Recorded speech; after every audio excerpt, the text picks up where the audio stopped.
C'est le moment de vous parler de la faillite de Lehman Brothers, la quatrième plus grosse banque d'investissement américaine et surtout la plus grosse faillite d'entreprise à ce jour. Alors un conseil, passez voir l'épisode d'explication sur cette histoire de bilan financier et de faillite avant de regarder ça, parce que sinon ça va pas être facile à suivre.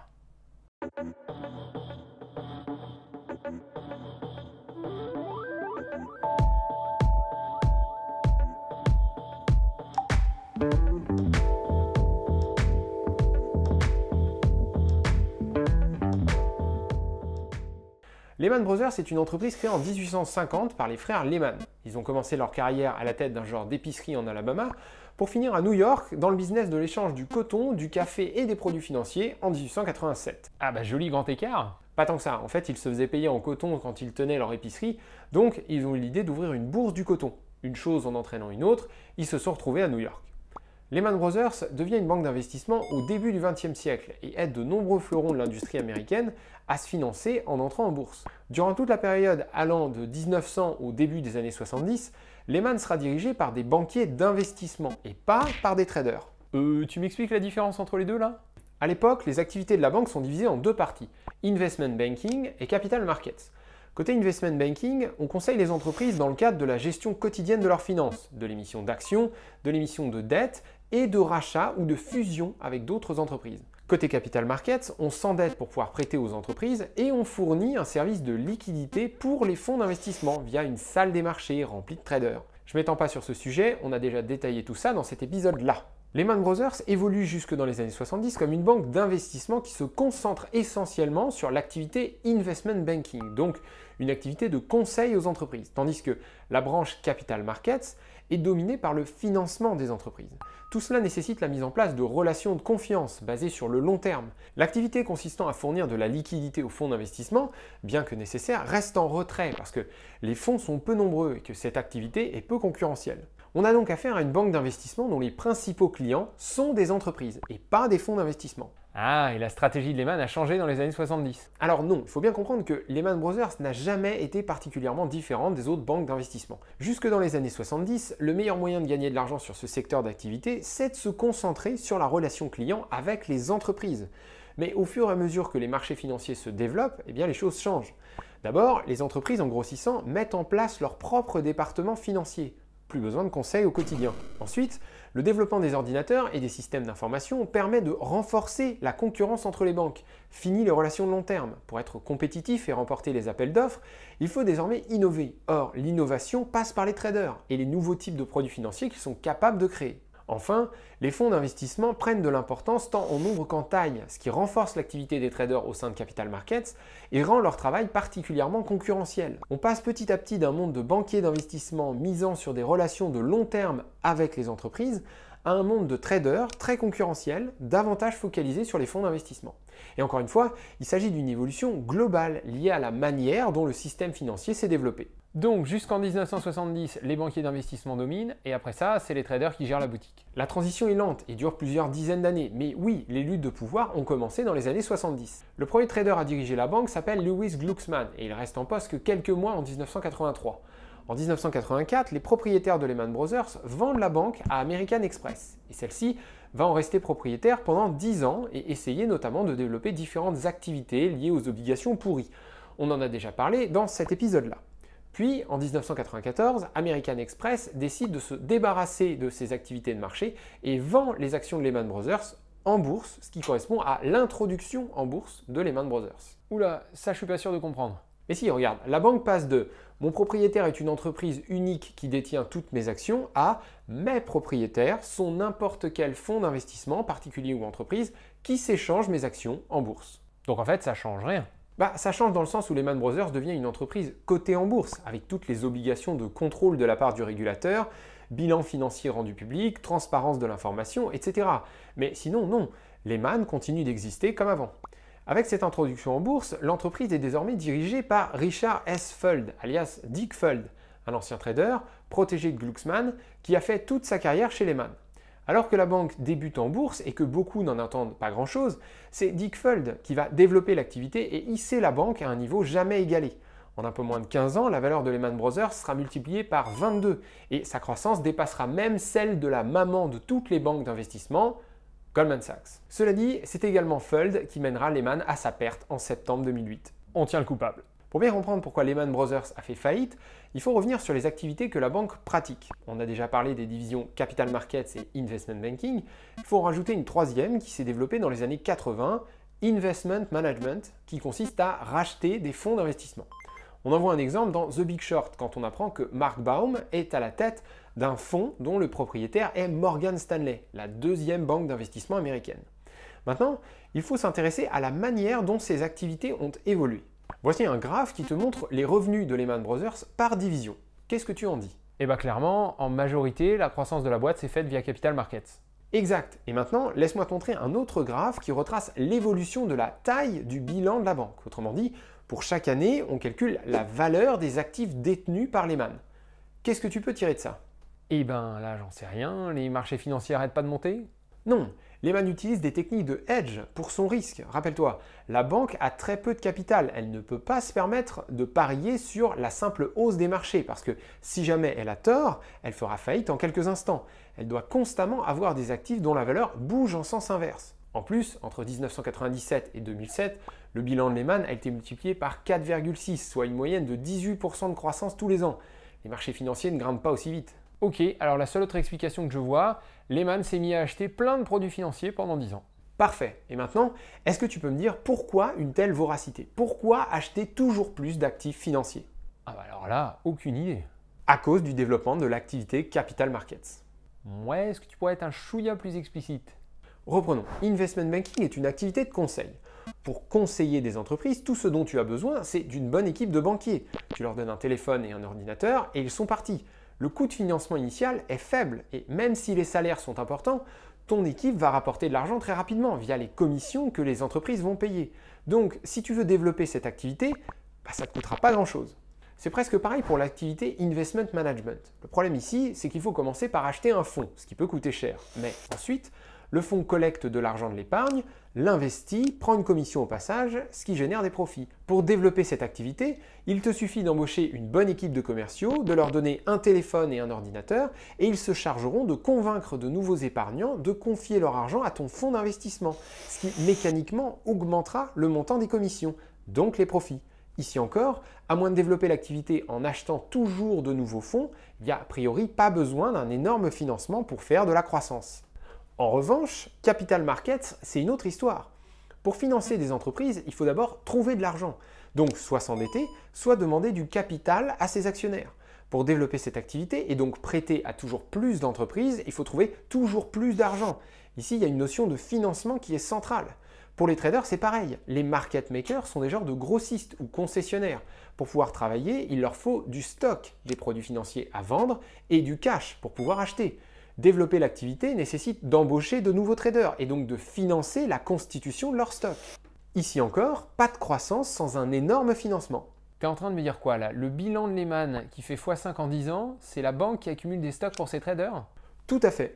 Les produits financiers achetés par la banque sont de nouveaux stocks de produits financiers pour les traders de la banque et de nouveaux prêts accordés à toujours plus d'entreprises. C'est pour ça que les revenus Capital Markets augmentent en même temps que la taille du bilan. Les deux sont liés. Finalement, Capital Markets, c'est une activité de gestion de stock. Plus le stock est important, plus la banque gagne de l'argent. Et c'est ce business qui est responsable de la structure si particulière du bilan des banques d'investissement, parce qu'il faut beaucoup de dettes pour financer l'achat de ce stock. Mais attends voir, si je dis pas de conneries, les banques pourraient aussi financer ça avec du capital, non? Pourquoi choisir forcément la dette? Pour maximiser les profits. Imagine un stock de produits financiers de 100 millions d'euros. Le trader qui va gérer ce stock devrait pouvoir en tirer environ 5% de sa valeur, soit 5 millions d'euros par an.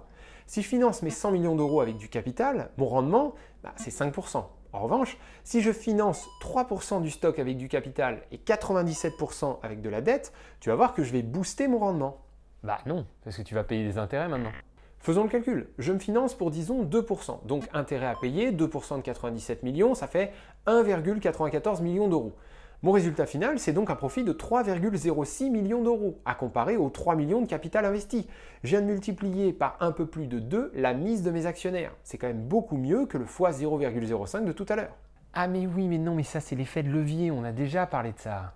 Et oui, plus ce levier est important, c'est-à-dire plus les stocks sont financés avec de la dette, plus le retour sur investissement est juteux. Donc la structure particulière du bilan d'une banque d'investissement est essentiellement liée à son activité capital markets, qui consiste grosso modo à de la gestion de stock. Et pour la rentabiliser au maximum, les banques utilisent énormément de dettes. C'est pour ça que si on regarde la structure de coût d'une banque d'investissement, on peut voir que le paiement des intérêts de la dette représente les 3/4 du total. Si je prends des entreprises aux activités complètement différentes, comme Total, Orange ou Danone, tu peux voir que ça n'a rien à voir. Le paiement des intérêts ne dépasse même pas 5%. Les banques sont les entreprises les plus endettées. Ah oui, mais alors, ça veut dire que c'est à cause de ça la faillite de Lehman en fait. La banque a énormément augmenté sa dette et à un moment donné, ça s'est retourné contre elle. Plus ou moins. On a encore au moins 3 trucs à voir. Première chose, cet effet de levier utilisé par les banques d'investissement n'est absolument pas nouveau. Si on regarde comment il a évolué depuis la fin des années 90 pour les 4 plus grosses banques d'investissement américaines, on voit que la tendance n'est quand même pas flagrante. Les niveaux de levier ont beaucoup fluctué, mais ils ont toujours été très hauts. Comment on lit ton graphe là? Ça veut dire quoi quand ça indique 20 là au début? Alors on se demande combien de fois il faudrait empiler la case capital du bilan pour construire une colonne aussi haute que celle des actifs. Plus il faut empiler de capital, plus ça veut dire que c'est la dette qui finance les stocks. Donc 20, j'empile 20 fois la case capitale, ok, compris. Maintenant, deuxième chose, il faut s'intéresser au type de dette utilisée par les banques. Parmi toutes ces dettes, aux alentours de 80% d'entre elles sont à maturité courte, c'est-à-dire qu'elles doivent être remboursées par la banque sous moins d'un an. Ça peut être quelques mois, quelques semaines, et même quelques jours. D'accord, et qu'est-ce que ça veut dire ça? Ça veut dire que tous les jours, Lehman emprunte de l'argent et bien souvent cet argent devra être remboursé le lendemain. Bah c'est pas gérable, pourquoi faire un truc pareil? Encore un sujet sur lequel on pourrait passer des heures, alors je vais essayer d'aller à l'essentiel. Voilà à quoi ressemble une courbe des taux classique. L'interprétation de cette courbe, c'est plus tu empruntes sur une longue période, plus le taux d'intérêt que tu vas obtenir sera élevé. L'idée principale derrière cette courbe, c'est qu'on considère que le risque de non-remboursement augmente avec la durée du prêt. Or, puisque le taux d'intérêt est là pour compenser le risque, plus le prêt est long, plus le taux est élevé. Ouais, ok, jusque-là ça va. Donc, afin de payer moins d'intérêt, les banques ont recours aux prêts à très courtes échéances et utilisent une technique qu'on appelle rouler sa dette. Petit exemple, pour le desk de trading de tout à l'heure, il faut que tu trouves 97 millions d'euros. Tu vas emprunter cette somme à très court terme, disons 24 heures. Le lendemain, pour rembourser cette dette, tu emprunteras de nouveau 97 millions qu'il faudra rembourser le lendemain. Chose que tu feras en empruntant encore 97 millions qu'il faudra encore rembourser le lendemain, etc. etc. D'accord, mais comment je paye les intérêts? Ton trader est désormais en activité, il doit gagner de l'argent, ce qui permettra de les payer. En plus, étant donné la durée du prêt, les intérêts sont très faibles. Mais quand est-ce que je rembourse ma dette? Tu la rembourses tous les jours. Non mais ok, mais quand est-ce que je m'en débarrasse complètement? Jamais, pourquoi faire? Tant que ton activité permet de payer les intérêts, pourquoi dépenser plus d'argent en essayant d'éliminer cette dette? Pourquoi tailler dans les profits pour rembourser alors que la dette peut être relée ad vitam aeternam? Une entreprise n'est pas une personne, elle n'a a priori aucune raison de cesser son activité. Elle devrait toujours générer des profits, donc pas besoin de se débarrasser de la dette. La seule chose à faire, c'est de continuer de la rouler et de payer les intérêts en utilisant les profits générés par l'activité que tu finances. Et les banques ne sont pas les seules à faire ça. De nombreuses entreprises roulent leur dette d'une maturité sur l'autre. Et si un jour j'arrive pas à emprunter? Et si d'un coup il n'y a personne qui veut me prêter les 97 millions d'euros? Qu'est-ce que je fais? Tu vends les stocks de ton trader en catastrophe. Et si tu n'arrives pas à récupérer suffisamment d'argent, tu fais faillite, comme Lehman Brothers le 15 septembre 2008. Ah ouais, c'est aussi con que ça. On y arrive. Dick Fuld, le PDG de Lehman, a toujours recherché la croissance de façon très agressive. On l'a vu, c'est essentiellement l'activité Capital Markets qui a été développée. C'est pour ça que la taille du bilan de Lehman a été multipliée par presque 5 en 10 ans. Mais si on regarde le bilan des autres banques concurrentes, on constate que Lehman n'était pas une exception. Tout le monde a été chercher sa croissance avec sa division Capital Markets. Oh la vache, tu vas encore compliquer les choses, c'est ça? Désolé, pas le choix. D'abord, plutôt que de n'avoir que des market makers qui sont au service des fonds d'investissement et dont le rôle n'est pas d'investir, mais plutôt de toucher un genre de commission à chaque fois qu'ils réalisent une transaction, Dick Fuld va développer l'activité des traders sur compte propre. Ces traders se voient confier une certaine somme d'argent avec laquelle ils sont plus ou moins libres de faire ce qu'ils veulent, investissement ou spéculation, du moment que ça rapporte. Le problème de ces traders, c'est que, contrairement à un market maker, ils parient sur la direction que vont prendre les marchés. Et donc, s'ils se trompent, les pertes peuvent être importantes. Ensuite, Dick Fuld va développer des activités de déplacement d'actifs, immobilier et private equity. Imagine un acheteur intéressé par un bâtiment mais qui n'a pas encore l'argent, et un vendeur qui veut vendre immédiatement. Lehman Brothers arrive à la rescousse, achète le bien immobilier en utilisant de la dette à très court terme, laisse le temps à l'acheteur de trouver les fonds dont il a besoin, puis lui vend le bâtiment pour plus cher que le prix d'achat. Ici, tu vois que la banque ne conserve pas le bien immobilier, elle le déplace tout en prélevant une commission au passage. Maintenant, reprends exactement le même exemple, mais remplace le bâtiment par une entreprise et tu obtiens une activité de déplacement d'actifs dit private equity. Donc private equity, ça veut juste dire entreprise en fait. Presque, ça veut dire entreprise non cotée en bourse. D'accord, et ce truc de déplacement d'actifs, c'est une histoire de facilitation quoi. Voilà, le processus n'est pas sans risque parce que l'acheteur peut potentiellement se dédouaner de son obligation d'achat et du coup la banque se retrouve avec l'actif sur les bras, mais en contrepartie, si tout se passe bien, les profits sont plutôt juteux. Enfin, Lehman va aussi toucher à une activité ô combien à la mode et qui rapporte à l'époque, j'ai nommé les subprimes. Dans le mille. L'idée est la suivante. Il existe des banques commerciales spécialisées en crédit immobilier qu'on appelle des mortgage banks. Certaines de ces banques ne prêtent quasiment que à des emprunteurs subprime. Lehman Brothers va acheter deux de ces banques, Aurora dès 1997 et BNC Mortgage en 2000. Ces banques vont, via un processus de création monétaire, prêter de l'argent à des emprunteurs subprime, obtenir des contrats de prêt en échange, revendre ces contrats à Lehman Brothers qui elle-même va les impacter dans des produits financiers complexes comme des MBS ou des CDO qui ensuite seront vendus à des fonds d'investissement partout dans le monde. C'est ce qu'on appelle la titrisation. On a déjà expliqué tout ça dans l'épisode sur les subprimes. Et cette activité peut aussi être rangée dans la catégorie déplacement d'actifs. Maintenant, toutes ces activités, le déplacement d'actifs, les market makers, les traders sur compte propre et les prêts aux entreprises font partie de capital markets. Elles impliquent toute la gestion d'un stock de produits financiers qui doit d'abord être financé. Pour ce faire, Lehman utilise de la dette, plutôt de la dette à court terme, pour minimiser les coûts. Et ça me donne l'impression que tu mets en place petit à petit les barils de poudre pour l'explosion finale. C'est un peu ça. Toutes les autres banques d'investissement pratiquent les mêmes activités que Lehman Brothers, mais pas toujours avec la même intensité, et surtout pas avec la même gestion de risque. Dick Fuld était un PDG tout puissant qui n'aimait pas qu'on lui tienne tête. En 2006-2007, il poursuit une stratégie contracyclique qui a déjà fait ses preuves dans les années 80, et qui peut se résumer comme ça. Quand tout le monde achète, tu restes calme. Par contre, quand tout le monde vend, là tu achètes. Le problème de cette technique, c'est le timing. L'idée, c'est soit d'acheter au plus bas et de profiter immédiatement de la remontée, c'est très difficile à faire et en général, ça relève plutôt du coup de bol qu'autre chose, soit d'acheter tout au long de la baisse, donc d'être capable de l'encaisser, quelle que soit sa durée ou sa pente, jusqu'à profiter petit à petit de la remontée. C'est cette dernière stratégie que Lehman met en place. Dick Fuld, à la tête de la 4e plus grosse banque d'investissement américaine, n'a absolument pas anticipé une crise capable de mettre Lehman Brothers à genoux. Pourtant, de nombreux employés essayent de le prévenir. La responsable de la gestion des risques, Madeleine Antonkick, refuse de valider la nouvelle limite de risque que Fuld veut mettre en place fin 2006. Une limite de risque? Qu'est-ce que c'est que ça? Comme je te l'ai déjà expliqué, une des stratégies des banques pour gérer leurs risques, c'est d'essayer d'avoir des actifs dont la valeur va bouger en sens inverse. Attends, désolé, je te coupe une seconde, mais avec une stratégie comme ça, bon, ok, tu perds rien, mais du coup, tu gagnerais non plus. Si, les market makers sont supposés générer des commissions quoi qu'il arrive. Les prêts aux entreprises rapportent des intérêts. Les biens immobiliers permettent de toucher des loyers. Les entreprises détenues génèrent des profits. Le stock d'actifs, indépendamment de sa valeur, doit faire gagner de l'argent à la banque. Ah bah oui, pas con. Donc en théorie, la stratégie semble bonne, mais en pratique, il y a tellement d'actifs différents qu'il est très difficile de prévoir exactement comment la valeur de chacun d'entre eux va se comporter par rapport à celle des autres. Donc on fait des estimations et on définit une marge d'erreur qui va représenter l'exposition maximale à ne pas dépasser. C'est ce qu'on appelle une limite de risque et voilà comment celle de Lehman Brothers a évolué. Je te montre aussi l'évolution de l'exposition effective de la banque. Et tu peux voir que l'augmentation de la limite fin 2006 est beaucoup plus importante que les précédentes. Tu peux voir aussi que Fuld n'hésite pas à exploiter cette nouvelle limite en 2007 puisque l'exposition effective de la banque vient carrément toucher la limite alors qu'elle était restée assez loin auparavant. Madeleine Antonkick, la responsable des risques, confronte Fuld à propos de cette augmentation qui lui semble disproportionnée et déraisonnable. Et Fuld n'accepte pas ces remarques et la licencie en 2007. Pour en citer un autre, Mike Galband, le responsable au sein de Capital Markets du département Fixed Income, qui s'occupe des produits de dette et de l'immobilier, prévient dès 2005 que le marché de l'immobilier prend une tournure plutôt sombre et qu'il faut s'en méfier. Comme personne ne l'écoute et qu'on lui reproche même de ne pas être suffisamment agressif dans ses prises de décision, il finit par démissionner en 2007. Donc Fuld fait n'importe quoi. Oui et non, Fuld n'est pas le seul à croire en sa stratégie contracyclique.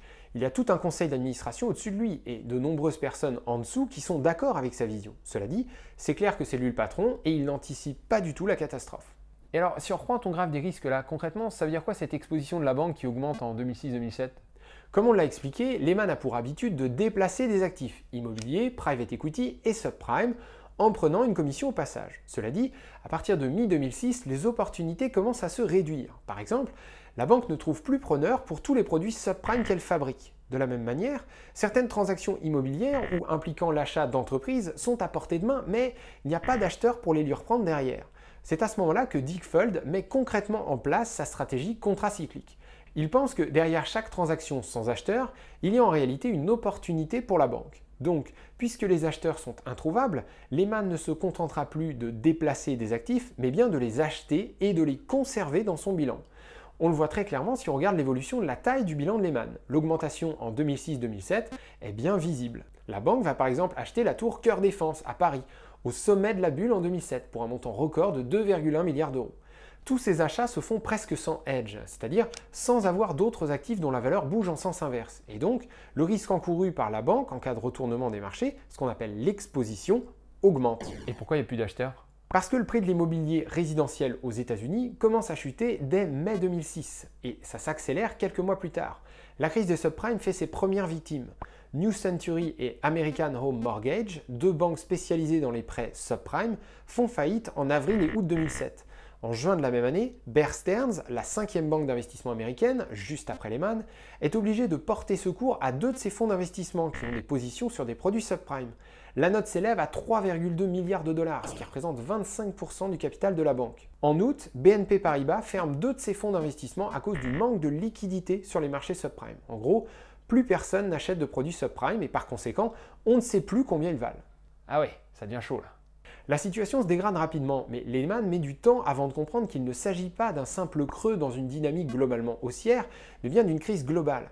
Et la catastrophe se matérialise en mars 2008 quand Bear Stearns se fait racheter par JP Morgan Chase pour 2 $ l'action. Et pour te donner une idée, voilà à quoi ressemblait le cours de bourse de Bear Stearns avant son rachat. L'action valait presque 175 $ un an plus tôt.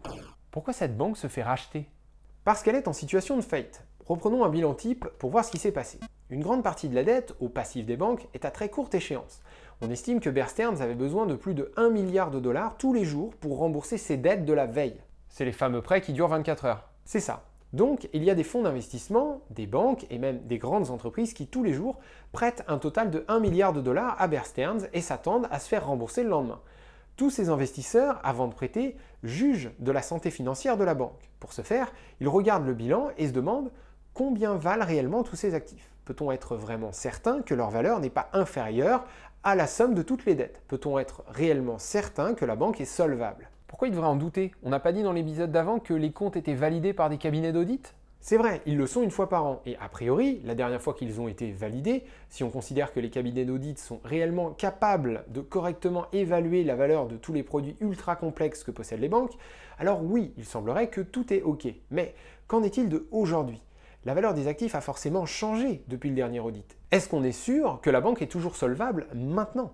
Et dans un contexte où des mortgage banks ont déjà fait faillite et où personne ne sait plus combien valent les produits subprime, peut-on être réellement certain de la solvabilité de Bear Stearns? Et si ce n'est pas le cas, doit-on vraiment lui prêter de l'argent au risque de ne pas se faire rembourser le lendemain? Ah ouais, mais enfin là, si elle lui prête pas, c'est sûr que la banque va être dans la merde.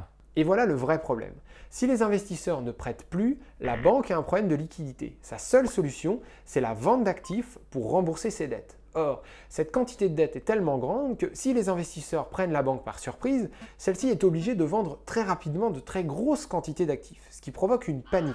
Cette panique précipite les cours vers le bas. On est obligé de vendre les actifs pour une valeur plus basse que la valeur théorique, celle qui était comptabilisée dans le bilan. Résultat, non seulement on n'a pas assez d'argent pour rembourser toute la dette, mais en plus, puisque les cours viennent de s'effondrer, la valeur de tous les autres actifs du bilan diminue, ce qui provoque une perte. Et la gestion des risques est sans... Tu peux oublier ça. Un modèle de gestion de risque, c'est une succession d'estimations. En cas de panique, tous les actifs vont se mettre à baisser plus ou moins tous ensemble. Une bonne gestion des risques permettra d'atténuer les pertes, mais pas de les supprimer. Ok, donc il faut que les deux colonnes soient de la même taille, on est obligé de réduire le capital. Exact.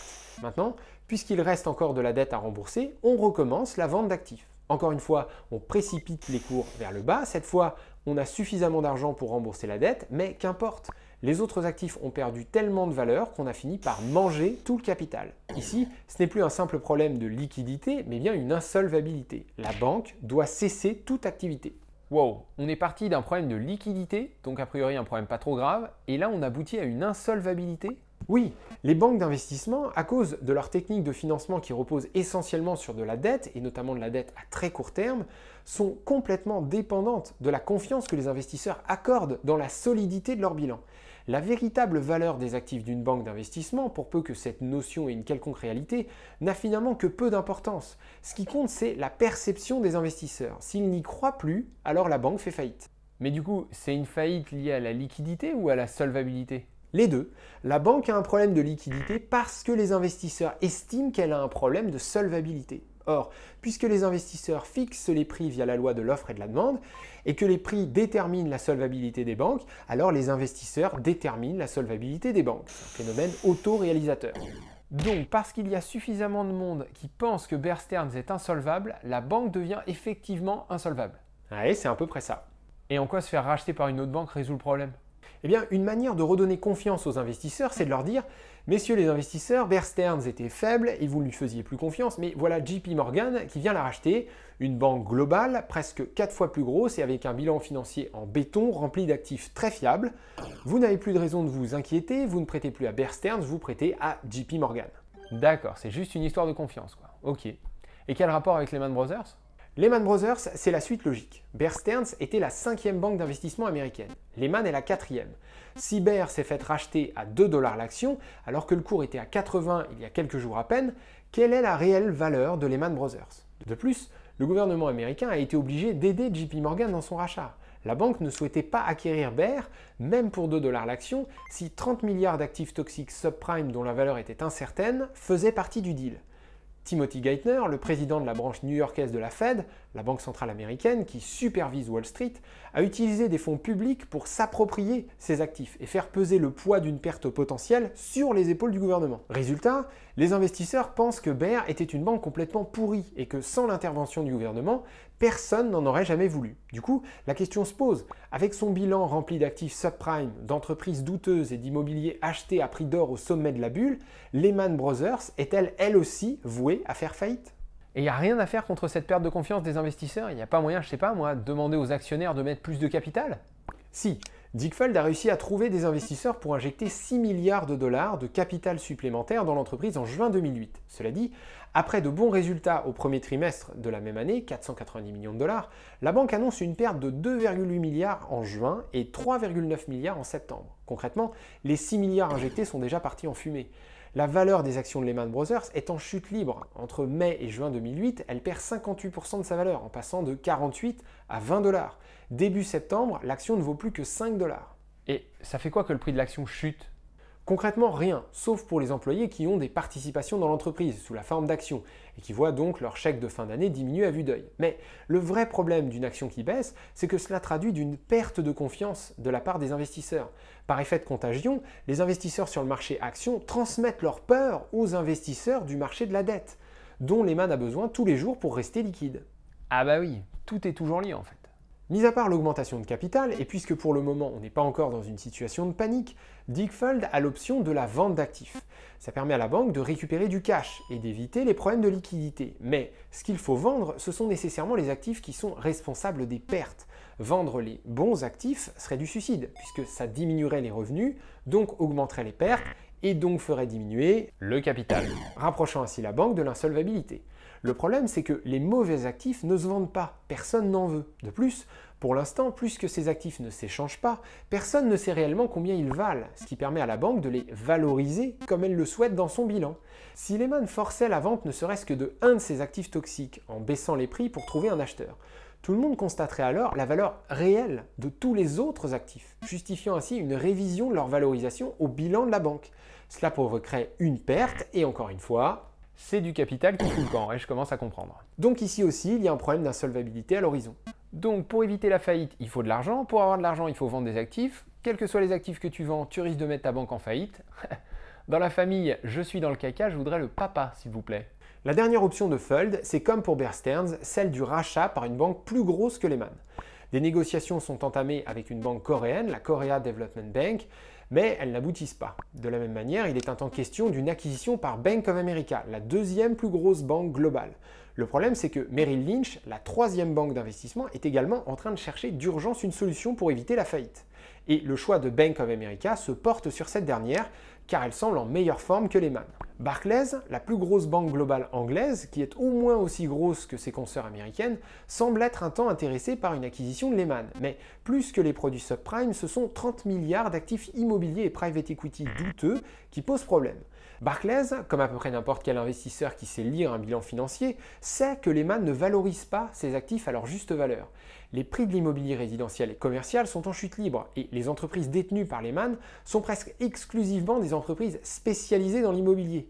La perte potentielle est énorme et Barclays ne touchera pas à Lehman Brothers à moins qu'une solution ne soit trouvée pour ses actifs. Ah bah c'est comme pour Bear Stearns alors, il faut que le gouvernement intervienne. Non, le gouvernement représenté par Hank Paulson, le secrétaire d'État au Trésor, l'équivalent de notre ministre des Finances, et Timothy Geithner, ne peuvent pas se permettre de fournir une aide. Bah pourquoi? Ils l'ont bien fait pour Bear. Parce que les tensions politiques sont extrêmes. L'aide de 30 milliards fournie pour Bear Stearns a très mauvaise presse. De plus, on est à la mi-septembre 2008 et quelques jours plus tôt, le Congrès américain a validé un plan de sauvetage de 100 milliards de dollars pour Fannie Mae et Freddie Mac. Deux entités qui, malgré leur statut d'entreprise privée, jouissent d'une garantie implicite de l'État américain, car c'est lui qui les a créées en 1938 et en 1970. Fannie et Freddie ont pour rôle de renforcer l'activité de crédit aux ménages américains. Pour ce faire, elles achètent des quantités très importantes de prêts à la consommation et prêts immobiliers auprès des banques commerciales, dans le but de soulager leur bilan et leur permettre de prêter davantage. Évidemment, Freddie et Fannie étaient bourrés de crédits subprime, et leur faillite risquait de faire s'effondrer tout le marché du crédit aux ménages.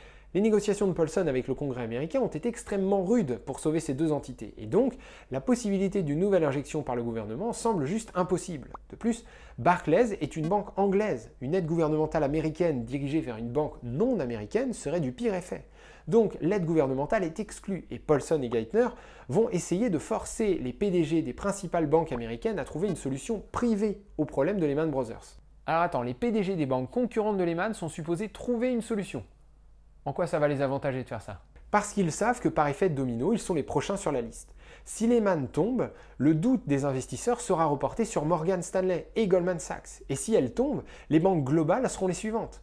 Donc, sachant que Barclays est intéressé pour le rachat et que les actifs immobiliers sont au cœur du problème, il propose une solution. Lehman sera découpé en deux entreprises distinctes. La première sera en tout point semblable à l'entreprise actuelle, mais sans ces 30 milliards d'actifs immobiliers dont personne ne veut. La deuxième entité sera composée uniquement des actifs immobiliers pourris. Évidemment, pour que cette entreprise puisse voir le jour, il faut d'abord trouver 30 milliards. Eh ben super solution, et qui va mettre la main au portefeuille? Toutes les banques concurrentes de Lehman vont participer. L'idée, c'est qu'elles mettent en commun leurs ressources pour créer une entreprise dont elles seront toutes actionnaires. Contre toute attente, cette solution qui ne nécessite aucune intervention de la part du gouvernement semble faire consensus. Les PDG des différentes banques sont d'accord pour payer leur part des pots cassés. Ah bah cool, ça veut dire que la banque est sauvée. Attends, je croyais qu'il avait fait faillite. Eh bien, malgré cet accord pour le moins inattendu, il y a un autre problème. Puisque Barclays est une banque anglaise, le régulateur des marchés financiers anglais, la FSA, doit donner son aval pour un rachat, ce qu'il ne fait pas. La FSA a trop peur que Lehman Brothers ne soit qu'un corps malade qui, une fois absorbé par une banque anglaise, propagera la crise en Grande-Bretagne. Donc, le deal tombe à l'eau et Lehman Brothers n'a plus aucun acheteur potentiel. Toutes les options ont été épuisées, la banque a besoin de plusieurs dizaines de milliards, mais plus personne ne veut lui prêter. Donc le lundi 15 septembre 2008, Lehman Brothers se voit dans l'impossibilité de payer ses créanciers, elle se déclare en situation de faillite. Et concrètement, il se passe quoi pour les investisseurs à qui Lehman devait de l'argent? Et pour les actionnaires? Tout le monde perd sa mise? Non, en gros, on stoppe les activités de l'entreprise, puis on mandate un juge qui va superviser la vente aux enchères des différentes divisions, des stocks de produits financiers et toutes les propriétés matérielles, notamment les bâtiments. Dans le cas de Lehman, Barclays achète la majorité des activités américaines, tandis que Nomura, une banque japonaise, récupère les activités asiatiques et européennes. L'argent récolté suite à ces ventes sert à payer les créanciers et, s'il reste de l'argent, à payer les actionnaires. Dans la majorité des faillites, les actionnaires perdent tout et seuls 30 à 40% des dettes sont remboursées. Dans le cas de Lehman Brothers, c'était autour de 35% et le processus a pris des années. Attends, Barclays a acheté des morceaux de Lehman après sa faillite? Je croyais que le régulateur n'était pas d'accord. Pour simplifier, la FSA avait peur d'un effet de contagion, mais celui-ci était grandement lié au prix que Barclays allait payer pour Lehman, ainsi qu'à toute la dette dont Barclays allait hériter. Une fois Lehman en faillite, Barclays paye à peine 250 millions de dollars pour une activité qui en valait plusieurs dizaines de milliards quelques mois auparavant, et au sein de laquelle une bonne partie de la dette s'est envolée. Le problème n'est plus du tout le même. Bon, finalement, tout est bien qui finit bien, non? J'ai l'impression jusque-là que tout le monde a fait son maximum pour éviter cette faillite, alors que finalement, ça n'a pas l'air si grave. Ouais, la chute de Lehman Brothers a fait trembler AIG, le plus gros assureur mondial, lui-même connecté à toutes les banques partout dans le monde ayant une activité capital markets via des assurances qu'on appelle CDS. En gros, la gestion des risques de toutes ces banques dépend en grande partie du fait que certains actifs sont assurés par AIG.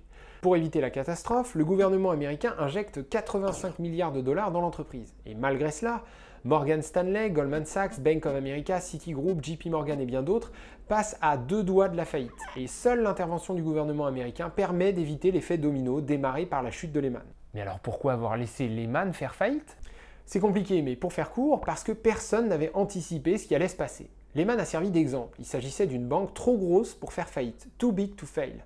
Elle a failli entraîner dans sa chute tout le système bancaire. Les conséquences de la chute de Lehman ont servi à justifier le sauvetage par le gouvernement de tout le système financier américain, notamment via le programme TARP, qui a coûté, mais a aujourd'hui été en partie remboursé, pas loin de 700 milliards de dollars. Allez, je m'arrête ici et je te récapitule un petit peu tout ce qu'on vient de dire. Lehman Brothers, c'était une banque d'investissement dont la création remonte à 1850. Elle a bâti sa réputation en finançant des fleurons de l'industrie américaine pendant la première moitié du XXe siècle. Le développement des marchés financiers et la course à la croissance a mené Lehman, comme toutes les autres banques qui étaient ses concurrentes, à développer son activité capital markets. Or, cette dernière nécessite un financement important afin de pouvoir constituer des stocks de prêts aux entreprises, de produits financiers divers, voire même d'immobilier et d'entreprises. En 2007, pour des raisons de rentabilité, plus de 97% du financement de ce stock passait par de la dette, un chiffre qui était déjà d'actualité dans les années 90. De plus, une grande partie de cette dette, 80% environ, était à maturité courte, moins d'un an, et plusieurs dizaines de milliards à échéance journalière.